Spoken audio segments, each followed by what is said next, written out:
Hi, I'm Julie and I'm with Sew Dolled Up 81 and I'm going to show you a couple easy pattern hacks to take a pattern from ordinary to extraordinary. Now, first thing you want to have is a pattern that has a really good fit. This is one that I love. You can see it makes a beautiful dress and there's absolutely nothing wrong with this. The fit through the bodice is good and that's always the most important thing. There's nothing wrong with it, but I think we could make it look just a little better. So I'm going to take my skirt all the way to the end. Now, just to give it that little more elegant look, I'm going to come down just a couple inches. Now, I also have to allow for the hem, so we're going to do about 2.5. And let's see how that looks.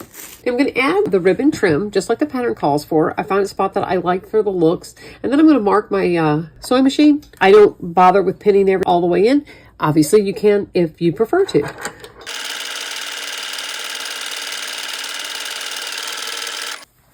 Now the next step is going to be to gather the top edge. Okay, so you're going to set your sewing machine at its longest length, and I'm going to run 2 gathering threads across the top. You can even do 3 if you'd like to.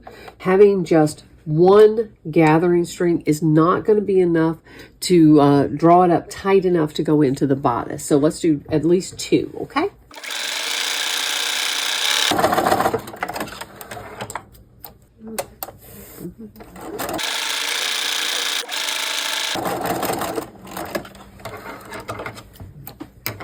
All right, now we're just going to draw up the gathers, pulling both threads.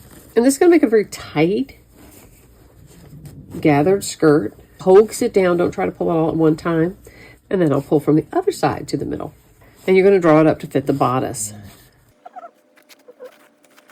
And make sure your gathers are even.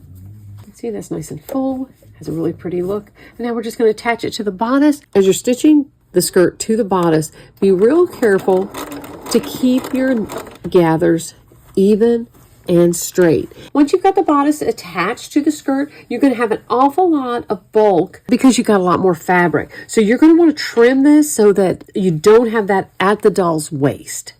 Now, we've got the skirt on, beautiful. We're going to look at how we want to hem it.